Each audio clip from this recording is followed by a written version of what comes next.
Let's cut right to it. Agatha Christie. Death on the Nile is either your perfect weeknight wind down or a smug detective fantasy that trips over its own polished shoes. If you want airtight deduction and forensic timing on clue reveals, the cracks show. If you want a cocktail lounge murder cruise with 70s lounge music and a mustache you could store a spare key in, welcome aboard. Context first. Microids relocates the story to the 1970s, dresses Poirot like a disco-adjacent uncle, and adds Jane Royce, a new private eye who stomps through the Bronx like she's allergic to subtlety. Platforms. It's out on PC, PS5, Xbox Series XS, Switch, and Switch 2. Reviews are split. Some call it cozy and confident. Others say it's fine but fussy, with a top critic average hovering in the low 70s. Translation. Not a disaster, not a revelation, very much a vibe. Here's the bold take. The 70s facelift works better than it has any right to. Poirot's mind map is the cleanest it's ever been in a Microids outing, and the new timeline reconstruction mode, think Braindon's light on a purple-orange wireframe, actually lets you walk through causality without needing a detective's corkboard in your living room. That's the good news. The bad news is the scaffolding that holds the mystery together sometimes clanks. Dialogue occasionally knows things before you do. A character drops a name before they exist in your playthrough. That undercuts the genre's magic trick, which is making you feel the solution land the exact second the game reveals it, not 30 seconds earlier or later. Now let's contrast the sources. On one side, the Cozy Cruise crowd loves the leisurely pace, the easy jazz, and puzzles that sit at that sweet spot of I'm smart without I hate myself. Nintendo Focus takes even praise the timeline feature and call it the best iteration of mind-mapping Microids has shipped. On the other side, Eurogamer-style critiques point to unpolished sequencing, wooden line readings in spots, and a general sense of sanding off the book's juicier motivations. The hardcore gamer angle lands in the middle. Expansive zones look good, but they're a maze. The Bronx section, Chapter 4 specifically, gates progress behind meeting a very specific NPC in a not very specific spot. Without a map, you're touring the borough on foot like you're auditioning for cardio rather than clues. Both can be true. The systems are clearer than ever, but the real-world space you navigate them in isn't always respectful of player time. Let's talk design, because this is where the game stakes its identity. The mind map is finally coherent. You collect observations, make connections, and the game doesn't fall into the old guess the dev sentence trap. The timeline reconstructions serve as a second brain, letting you place who did what, when, in 3D space. It's a smart way to visualize Christie's clockwork without forcing you into a textbook. Difficulty modes now matter too. On the easiest hints, keep your hand on the rail, switch to the Herculean setting, and the game throws extra false leads in, which is honestly the right flavor of cruelty for fans who keep saying they want deduction over hand-holding. You also get optional collectibles, including golden mustaches, which is equal parts charming and impossibly on brand.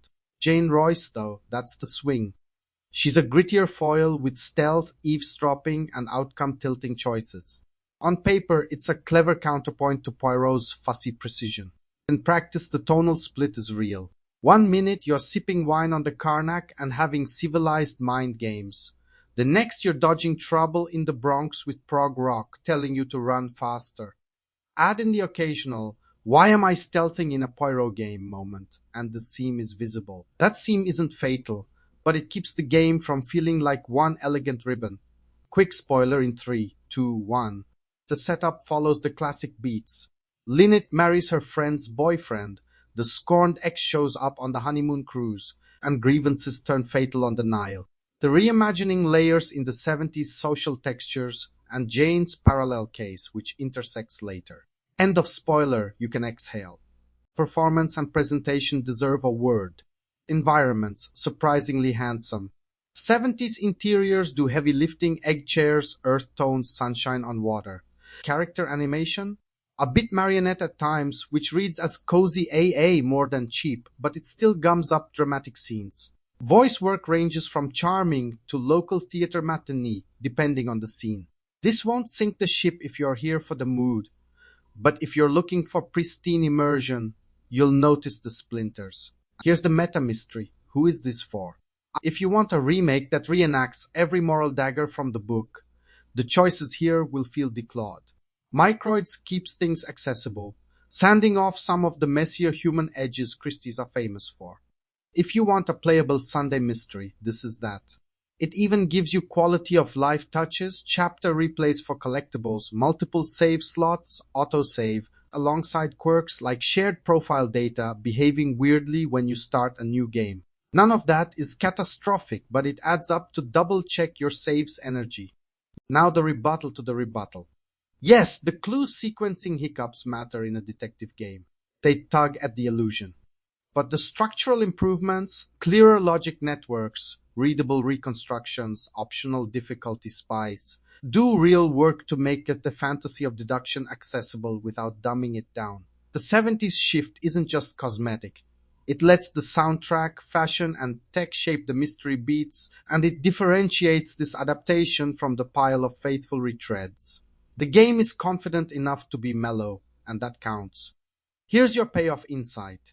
Death on the Nile lands as a cozy systems win pinned to a tonal balancing act, and your enjoyment will correlate almost perfectly with how much you value immaculate reveal timing versus vibe-forward sleuthing. If you're a clue gremlin who notices when a line fires out of order, you'll feel the stutter. If you're here to role-play as a meticulous little Belgian who never met a contradiction he couldn't iron flat, you'll still get your satisfaction. Just expect a few creases in the shirt. If this kind of no BS deep dive is your thing, hitch a ride with Veteran Game and hit subscribe. We do the legwork so your backlog doesn't turn into a crime scene. Final verdict, no numbers, just a stance. Recommended for fans of cozy mysteries and system-level deduction who can tolerate some rough edges. A cautious pass for purists who grade mystery, games on reveal cadence and tonal unity. The moustache is immaculate. The timeline is slick, the Bronx is a sprawl. So Detectives does a groovy 70s vibe, and the best Poirot mind map yet outweigh janky clue timing and tonal whiplash? Or is this cruise guilty of being merely fine?